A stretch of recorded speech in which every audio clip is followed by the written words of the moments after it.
I'm Stephen Downey, and you are very welcome to episode 35 of the Mindful Living Guide.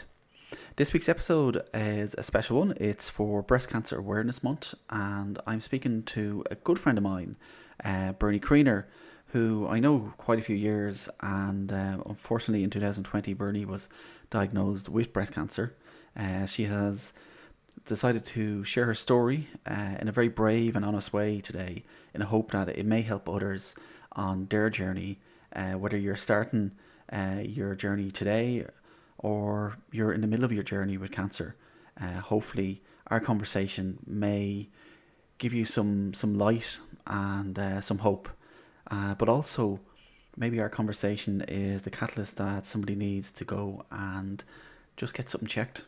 I want to thank Bernie for being so brave to share her story in a hope of helping others. I know she was quite nervous about talking, but the one motivation that she had was that maybe this might just help other people on their journey. So sit back and enjoy this week's episode of the Mindful Living Guide.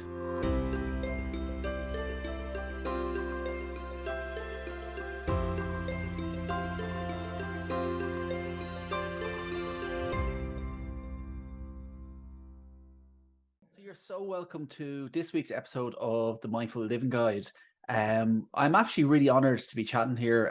I put a reach out a couple of weeks back for guests for the podcast, and a friend, Linda, suggested that I talk to someone who's very special in both our lives, who's been on quite a journey, and it also happens to be Breast Cancer Awareness Month. So I thought that it would be really powerful and important for anybody who's going through that journey at the moment to talk to someone who has been there but has shown unbelievable resilience. And so I thought it was important to bring her on the show and chat and talk about her own journey and anything that she can possibly help other people in their journey. So Bernie Creaner, you're so welcome to the Mindful Living Guide. Thank you, Stephen. Thanks a million. Thanks for having me.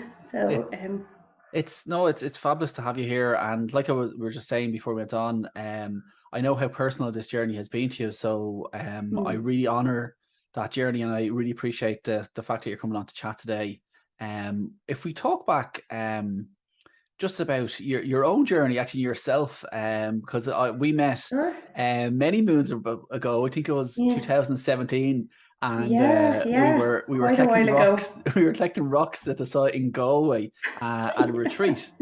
Yeah, absolutely. So take me back to just the last few years and your own journey, because I know you're also a doula, which I'm fascinated about, and you've worked in that for many years as well. So you just take back on your own journey and back then, and who was Bernie when we met in 2017? Okay, wow, yeah. I mean, Jesus, in one way it doesn't sound that long ago, but in another way it seems like, God, yonks ago, like so much has happened.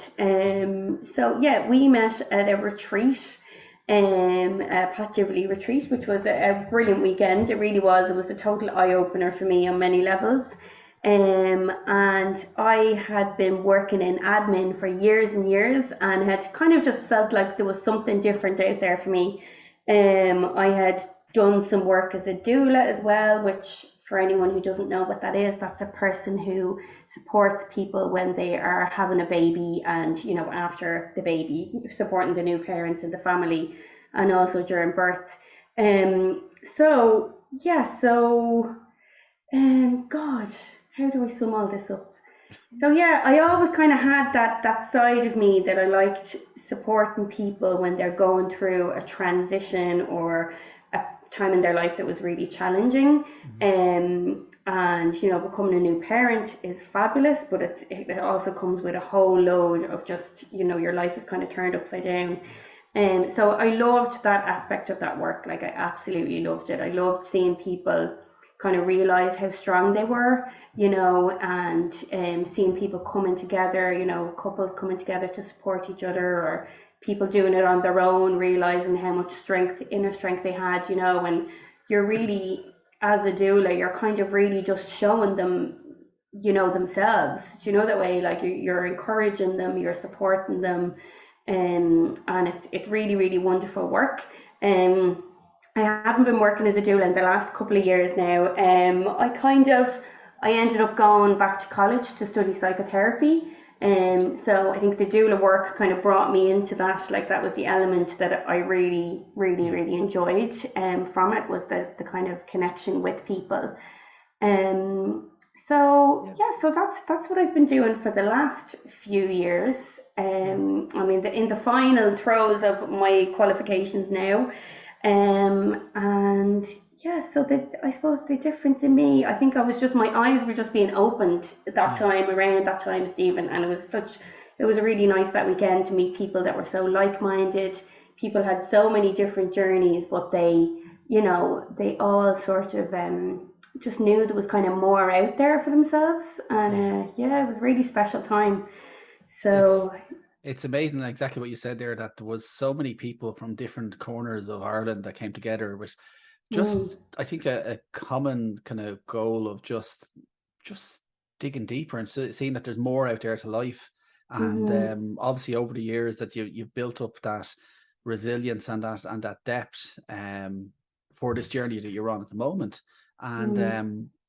can you tell me just about when you realized the news that and you got the diagnosis and Yeah. So I had a lump checked out in 2017, and it had, when the tests were done, it had kind of come back that it wasn't anything serious. It was just fibrous tissue. And then in 2020, I started noticing the same lump kind of getting a bit bigger, and like you can kind of be going along through life going, okay, maybe like everybody puts on weight, loses weight, things change, and you're like, oh, maybe it's just a bit more noticeable.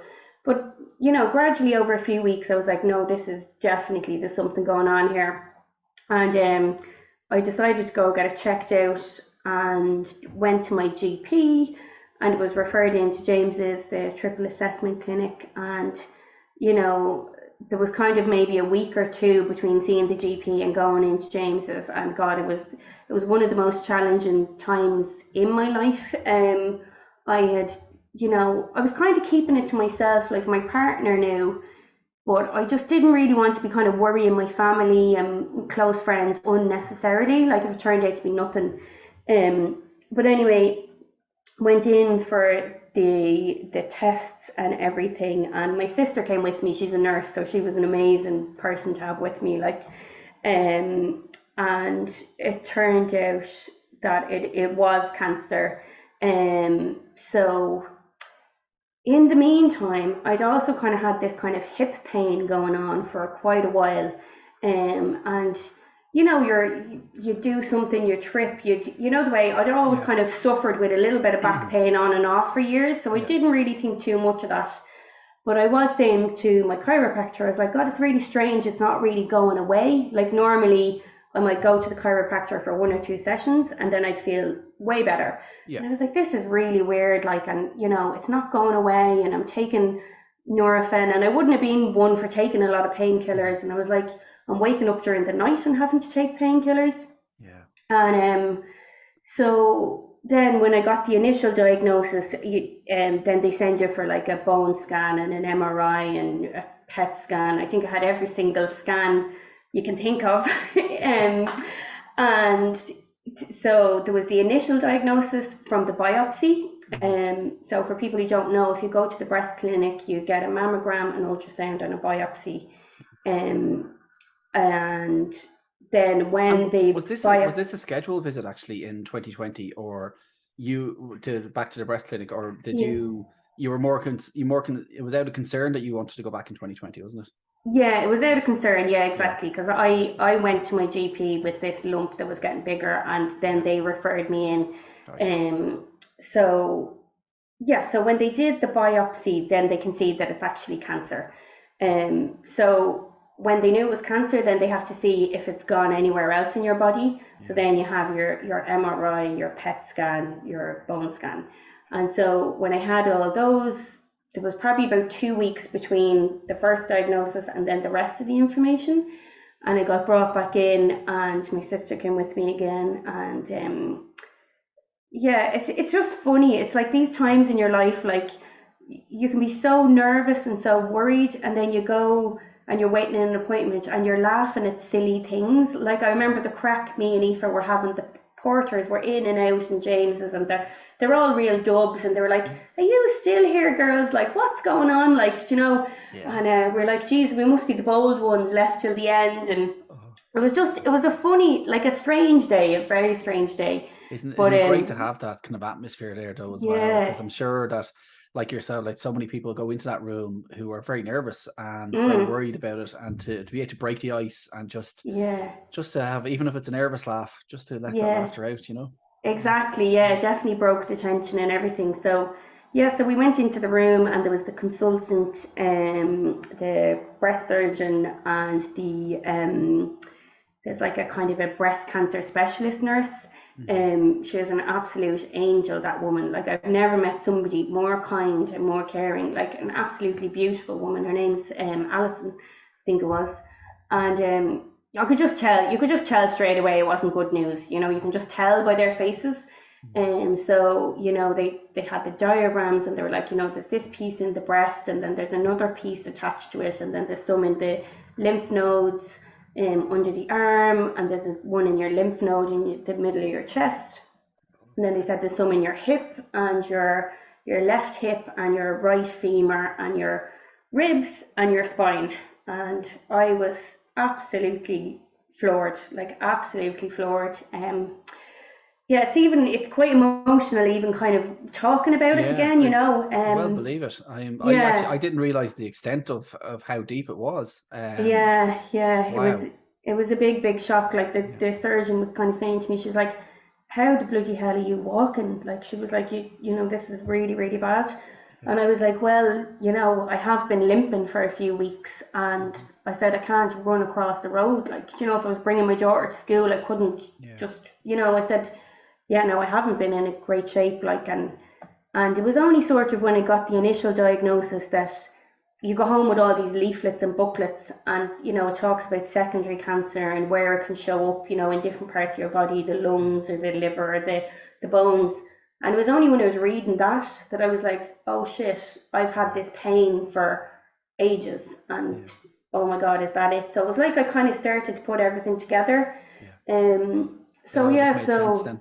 yeah, it all made sense. So, you know, of course, you're thinking, okay, well, what's the treatment plan Yeah. and all that kind of thing. And so because it had moved beyond the lymph nodes, it's classed as stage 4 cancer, which is metastatic breast cancer. So these were all the bits that were very hard to take and very frightening. It was like that Yeah. it class is like incurable. Like so, Right. you know, when it's gone to that point, you're on a long term plan. Like it's basically we're not going to.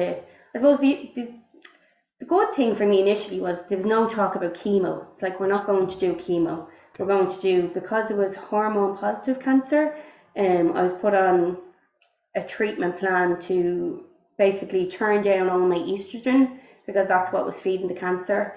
And then other medications to stop the cancer from latching on to something else. Like Yeah. sometimes cancer can kind of morph and start latching on to something else. Yeah. So I had some radiation the week before Christmas on my hip.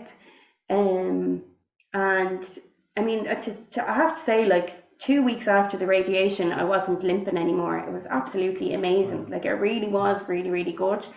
And then in the January, so my diagnosis was in November. In the January, I started on all the hormone treatments. Um, so yeah, where am I going with this Oh. now? But you're, So yeah, like it was. the treatment so far though. It sounds like it's being kind of positive, that it's not Mm, some treatments can be extremely aggressive. mm, Some treatment plans. So yeah, it means like it was working with your body. In that way. yeah, yeah. Yeah, In it's very surreal, like I think, because it's, you know, you're kind of have this diagnosis to deal with that is, it's like when I was put on my treatment plan, I was, you know, the oncologist, I was saying, oh well, how long do you think this is going to work for? And Yeah. he said, oh, you'll get a really long time out of this. I'd say up to 2 years. And you Right. know, I had only just turned 40, and I was Yeah. like, well, 2 years isn't a long time to me with a Yeah. family. Do you know what I mean? Like, Of course. Yeah. and I said, well, what happens then? Like, how do you know it's not working? And he said, well, we'd know it's not working if it shows up somewhere else. And then it's another treatment plan. Yeah. So even that was like terrifying. Like each part of the news was like so scary, and um, and then the really strange thing is because I wasn't doing chemo or anything, I obviously didn't lose my hair, Yeah. any of that kind of stuff. So Yeah. people are like, oh, you look great, like, and oh, you're Mm. doing so well, and all this kind of stuff. But like, it definitely was very much a mental battle. It's like this Yeah. is I have to kind of take on this news. Like, obviously, my family were amazing, my friends were amazing, but you're trying not to worry them. So you're not Yeah. try not to tell them how scared you are. They're Mm-hmm. probably trying to do the same thing. Everybody's kind of going, oh yeah, no, this is fine, Yeah. but like nobody really thinks it's fine. So I suppose, not to be all doom and gloom, but I suppose the one thing that I do think the only thing you can do is try and take each day at a time. And that's the thing that, Has it changed your perspective to each day? That um, the way you look, because it's like I've talked to many people over the last few years that they've had the life changing events, and it's made them just literally sit up and look at each day in a different way. hmm, Do you think that you may have seen anything like that? yeah, like at times, I think it's just such a roller coaster. Like, because there's times where you're like, God, I don't want to waste any time. I want to make the most of things. And, that's kind of the way I think you feel initially. You're like, oh, I need to make the most of things. And you want Mm. to make memories with people and all that kind of thing. And then after a while, you do kind of slip back into, the person you've always been. Do you know Yeah. that way? Like, I have always been somebody who'd be quite optimistic and Mm-hmm. all that kind of thing. But I think sometimes with people with kind of like, some kind of like life altering diagnosis, there is a certain amount of pressure to be, strong, or like Yeah. these kind of words like survivor, and the Yeah. way, like, and you know like, people love seeing someone who's had cancer out running a marathon or something, which is all fantastic. Yeah. But I suppose what I think is important to highlight is it's totally human to, you know what I mean, to feel scared, to feel low, do you know what I mean, to feel all those things, Yeah. and also to feel immense joy and gratitude for the people you have around you. Do you know the way, like, what? Yeah. So I, you know, I want to be very real about this conversation, that it's like there have been times where I've really, really struggled. Do you know that Yeah. way? Like, and I suppose that's, you find a huge appreciation for the people you have in your life, Yeah. because there's people who will be there for you when you're, do you know what I mean, when you're really down. Mm-hmm. Um, but I suppose then the other side of it is, as you said, your perspective. You kind of go, look at, I don't know what the future holds in regards to my illness. I don't know what's going to happen. So I Yeah. have to decide, how do I want to live my life? Do you know what I mean? Like, Yeah. so that's the part that I try to come back to. If I start getting anxious and scared about the Yeah. future, I go, okay, well, how do I want to live my life now? Yeah. You know, And so, it's like you just said, it's a decision. You have to just mm, decide. Because like I think that it's important for a lot of people to realize that, like, I know in a totally different realm, and mm, like I've had anxiety and depression in the past, and mm, sometimes we kind of try and push away emotions mm, that like they don't serve us at the time, but yeah, they're part of the journey, they're part of the emotion. And it sounds like you, when you've had bad days, that you've allowed yourself to have bad days. Does that make sense? That, yeah, like, yeah, would that be true? absolutely. Yeah. Yeah, definitely, Stephen. And I think it's like, sometimes you could have a bad day and start feeling guilty, or, but then it's like, I just really think, and I think this is part of kind of doing the course in therapy and working with clients as well. Yeah. It's like, you really have to go easy on yourself. Yeah. If you're having a bad day, maybe you need a day with Netflix and a blanket. Do you know what I mean? Like, maybe Yeah. you need a really nice dinner and a big glass of wine, Yeah. like whatever it is, like, or like, I love nature as well. Yeah. Like, that would be a thing that really calms me and soothes me, but I think it's just go easy on yourself, because all the emotions are part of the human experience. Do you know Mm-hmm. the way? And it's like, if you don't have the shitty days, how do you know when the good days are really good? Do you know what I mean? Like Yeah. it's, I think, I love like positive psychology. I love all that kind of stuff. And I do think the more you feed the positivity, the more it grows in your life. But you also can't just whitewash over the other stuff because Yeah. you know what I mean? That's real and that's Yeah. life, like so. Exactly. You have to Um, acknowledge it. yeah, you do, Yeah. you do exactly, The like yeah. So so along your journey then, if you gone, did I see you at the Arc Center as well, as part of your kind of yeah. would Mm. do you mind talking about that and No, what no, art can do, kind absolutely of just not. from a Yeah, like a yeah. therapy and a helpful kind of way as well. Yeah, I mean they're a fantastic service. Like they helped me. I got I think anybody who's like say yourself, if you're going through cancer or if one of your family members are going through a cancer journey, they offer free counselling. Mm-hmm. I think it might be about 6 sessions or something like Yeah. that. So that was available for me or anyone in my family, Mm-hmm. which is really nice. They also did the play therapy with my daughter, which was Okay. lovely. Like, it was really, really nice. And she was only 7 at the time, I think. Yeah. So that was lovely to be able to avail of that. And, I used to bring her over there, and it was over in near the Mater. Mm-hmm. And so she'd go off with the play therapist and they'd do their thing. And then they kind of had a little coffee room, and there'd be people in there, volunteers in there, having a chat. Yeah. And they were all people whose lives had been kind of touched by cancer. You know the way, like there was a man who used to be there about 70 or something, and he had cancer like 20 or 30 years ago. And that was kind of how he gives back. He goes in there one day a week Mm-hmm. and makes a cup of coffee for whoever's waiting on the treatments or whatever, has a chat with them, and just really kind Just of, listens. yeah, exactly, and just really encouraging. And Mm-hmm. he was just like, I was talking about kind of having scans and feeling anxious before them, and he said, even now I still get anxious a little bit as well. Do you know that way? Like, so he's Yeah. just so understanding, just a really really nice space. So yeah, they do fantastic work. It's a great service to have for people, like Just um, like just the people that were there and acknowledge the journey, and like mm, you're doing today about chatting about it. And like I know you know me well, and like I'm always talking about the universe and how things happen for a reason. And I'm quite sure that somebody listening to this podcast is probably after getting news like you've got. mm, They've probably looking at a journey, and suddenly this podcast pops up, and they're looking for hope, and they're looking mm, for some sort of light at the end of the tunnel. yeah. If you could give someone advice that is starting their journey, Mm-hmm. what would it be? Um, I would say really like build up your little team, your support team. Do you know the way? Like, Yeah. so whatever that is, your friends, your family, if you're into doing any kind of therapy or alternative treatments or all those kind of things, anything that supports your mental health, because I think Mm-hmm. it's, like the doctors, all the people, the medical team, they're going to support your body healing. You Yeah. can look after what you eat, you can do all that kind of thing.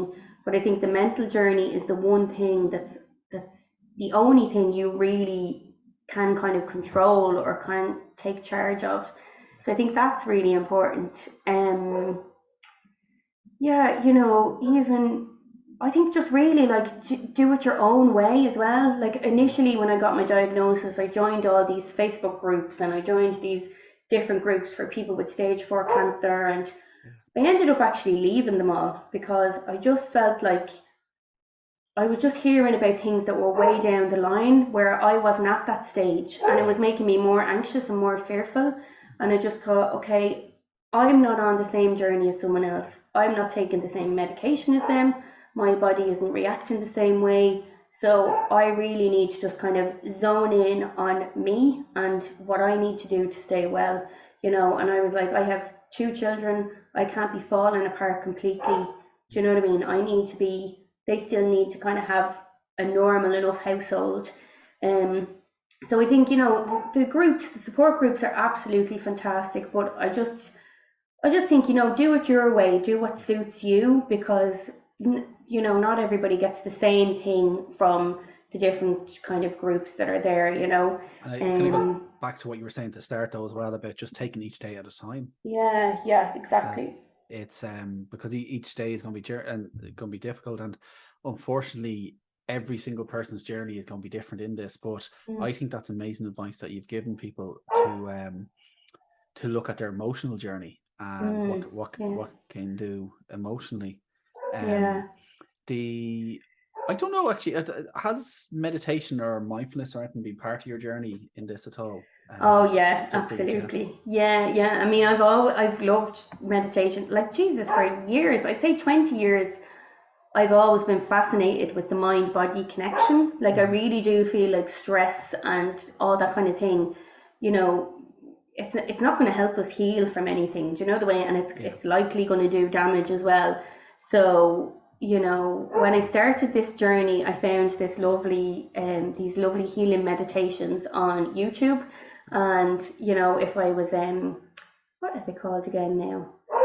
Progressive hypnosis, and okay, they have all different healing ones, yeah, and they're lovely. Like, so if I was kind of awake during the night and not able to sleep, I'd be sticking them on, and you know, they're just so soothing. Yeah, and mindfulness, I suppose that just for me goes back to being in the present moment. Like that's mm-hmm. just, you know, it's not something that's always easy to do. Sometimes the times you need it most are the times you forget it, Yeah. but you do need to bring yourself back to that. Like, you know, you do need to go, well, like, what can I do now? What can I focus on?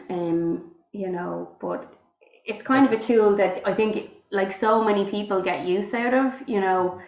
And there is times where your head runs away with you, but you know what I mean? Like you just have to kind of, as I said, go a bit easy on yourself and come back to the present like when you can, you know. don't it's like the non-judgmental. Just don't be Yeah, too hard on yourself. Um, yeah. and bring us back. It's actually funny that I think that's amazing that when you're waking up at night and you're looking at those type of things, because that's Mm, the big difference, and what will really help people is just knowing what to look for. Because I know from, like I said, it's a totally different journey, but sometimes mm, be waking up at night and you start scrolling on Facebook or you start scrolling on mm, Instagram, or you start going mm, down some rabbit hole of looking at mm. something, and then next thing it's an hour or two later, and you're not looking at the underlying issue why you're awake in the first Yeah, place. And yeah, so hopefully those type of videos could really help people on yeah, their yeah. journey. I kind of touched on earlier on about kind of perspective and life and Mm, that, and there's something I always ask. I talk to all my guests about, and because obviously the show is the mindful living guide. um but I love asking people this same question because everybody has a different perspective on it, and it means mm-hmm, different things to different people. So, Bernie, if I said the term kind of mindful living, mm, what does it mean to you in your world? okay. Yeah, I think I mean, something that I've kind of like adopted in recent years. It was a woman's circle group I was involved in, was living in tune with the seasons. And that's something that I think really helps me. So, you know, like basically, you know, when it's winter, it's a time for rest and rejuvenation. Yeah, When it's spring, we start to kind of venture out in the world more. You know, with everything is coming back alive, and you want to be out and about. And summer, it's full bloom, and then autumn is, you know, it's time for kind of harvest or shedding or getting rid of what doesn't work. yeah, You know, and when you kind of start thinking about life in seasons, it's not always literally matching up with the seasons, mm-hmm. but say going through a journey of a diagnosis and you know all the stuff, it basically your life is turned on its head when something like that happens.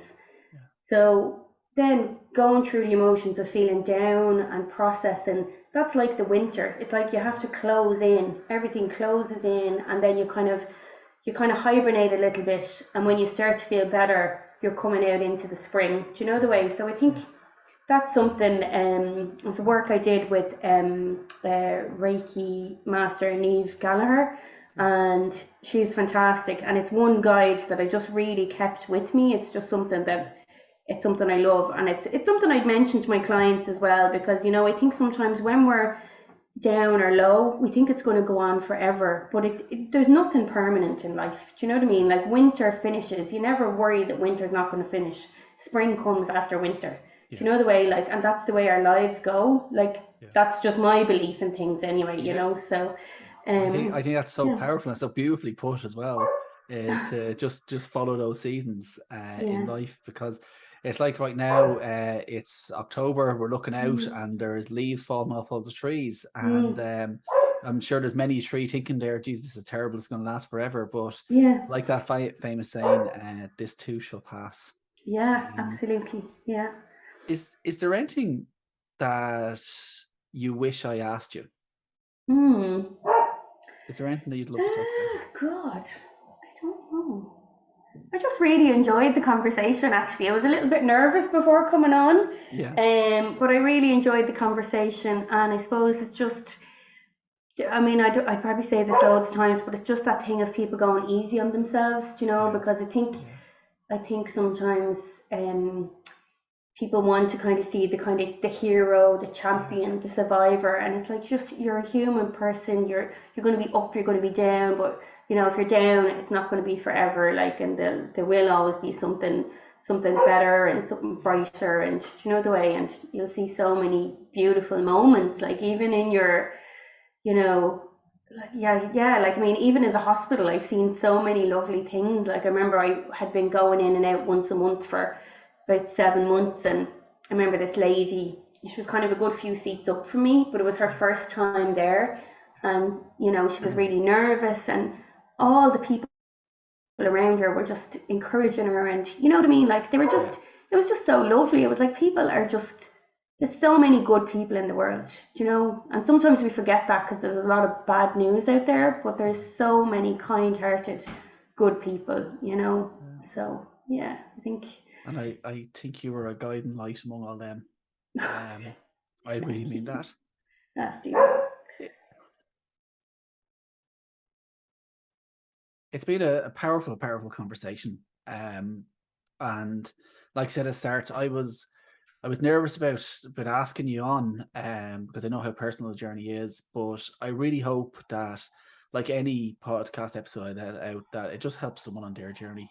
And Yeah, I am so honored that you shared your journey, all those moments on it. I'll get actually a link to those hypnosis, positive progressive yeah, hypnosis links and that, and we'll yeah. put them on the show notes. And No bother.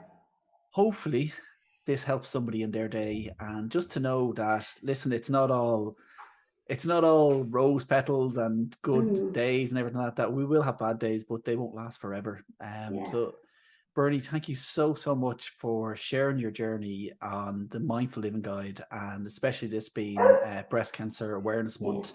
I really hope that it helps someone on their journey, and I may actually put a link on to breast cancer research as well yeah. on the page, and Absolutely. see if anybody wants to support them. It would really Yeah. make a massive difference at the Yeah, moment. absolutely. Yeah, and just on, I suppose that is the only final thing, is just that reminder to people to check, go get lumps checked out. Mhm. Never care about sounding like you're, you know, neurotic or whatever. Just, it's just so worth getting things checked out. And if you think something isn't right, ask again. Um, yeah, that was the only thing. Like, in my initial 2017, I didn't get a biopsy in the lump, you know. So I think if you feel like you need more tests, if you feel like you want a second opinion, just go and ask and ask and ask, because you know, I think people often do know there's something not quite right in their bodies, but yeah, it's always worth checking out anyway. So yeah, so thanks a million for Absolutely. having me anyway, Stephen. It was great to chat to you. It's been an absolute honor of mine to chat away and to catch up, because it's a while since we had a good long chat. So Yeah, like I said, I will put all those details on our show notes. And for this week, thank you so much for listening to the Mindful Living Guide. Thank you so much for listening to this, and I hope that it wasn't too difficult. I know at times it hit me about the enormity of the conversation during that. So listen, as Bernie says, the advice is just get checked. If you have any worries at all, get out and get checked. If you want to support breast cancer If you look up cancer.ie or the Marie Keaton Foundation, there's plenty of information on how you can support them in any way. That's it for me for this week. If you want to continue to support the show, please just leave a review or share the show, and hopefully there's someone out there who this may help. Thank you as always, and have a great week. I'm Stephen Downey, and this has been the Mindful Living Guide.